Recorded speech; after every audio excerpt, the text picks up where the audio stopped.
Health and peace and happiness for everyone. Ashreinu, how good and beautiful is our heritage. Parashat Vayikra, Tafshin Peibet. Parashat Vayikra once again brings us to all the halachot of the sacrifices, the korbanot in Beit HaMikdash. But today and for many generations, we have not had Beit HaMikdash and we don't bring sacrifices. So what in this parasha is relevant to us?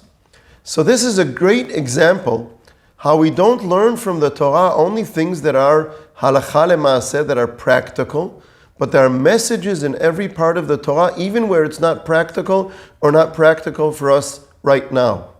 There are so many messages in the korbanot, I can't even detail all of them. We see that there are different levels of korbanot financially, rich and poor, expensive and cheap, and they are all reach nichoach laHashem, they are all loved by Hashem.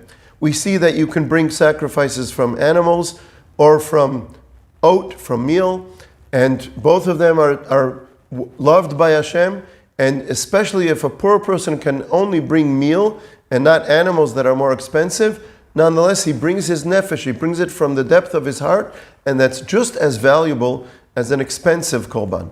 We see that there are korbanot olah, that give expression to our desire to sacrifice to Hashem, to dedicate all of our powers, our abilities to Hashem, and there are korbanot shlamim that teach us that we make shalom in our lives, we make peace between physical and spiritual, human and supernatural aspects of the world that we live in. And there are korbanot of leaders, because leaders also have to be aware of sins that they commit, of mistakes that they make, and more and more and more messages from the korbanot. So there are many messages that we learn, even from mitzvot, that are not halakha lemaaseh, that we don't carry out today. But let's not go to the other extreme and think that the Torah is only about spiritual messages, about more kind of abstract ideas. We know who went in that direction. We don't want to go that way. There's a strong connection between the Torah being practical commandments, things that we have to physically carry out in our lives in the world, and the spiritual message that is included within them. That is why in the beginning of the tefillah every morning we start with the korbanot, because the tefillah is not instead of korbanot, that's not accurate, but it comes parallel to the korbanot. And we want to remember where it comes from, because that's the basis of what we have turned into tefillah. And this is true about korbanot, and I say the korbanot every morning in tefillat shacharit, even though I'm also a vegetarian and we don't have Beit HaMikdash today, but we have to know where in the commandment of the Torah, where in the actions of the halakha lemaaseh it comes from, and then we can give it the spiritual meaning that it has. If we go only to the spiritual meaning, we're missing, because it's something that has to be carried out by us physically.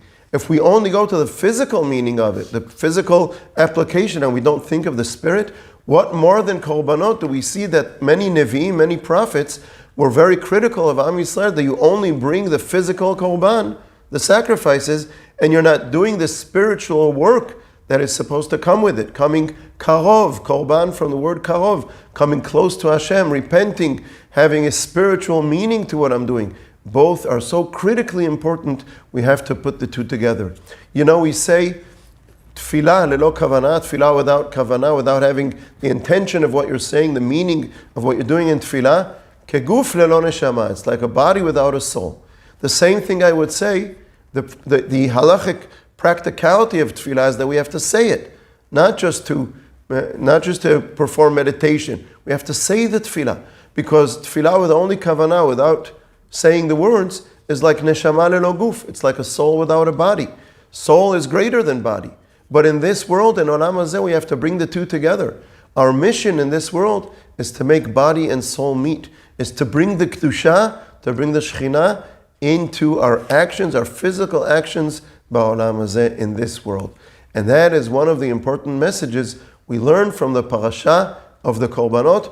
All the messages, the spiritual and educational messages that we learn from the korbanot, from the sacrifices, the spiritual meaning of it, at the same time, even though we don't perform these mitzvot today, and even when there are halachot in the Torah that evolve over time and they're different or they're not applicable today, even though they're mentioned in the Torah, we always have to keep in mind the origin, the practical, physical way of carrying out this mitzvah, and the educational, spiritual meaning of it.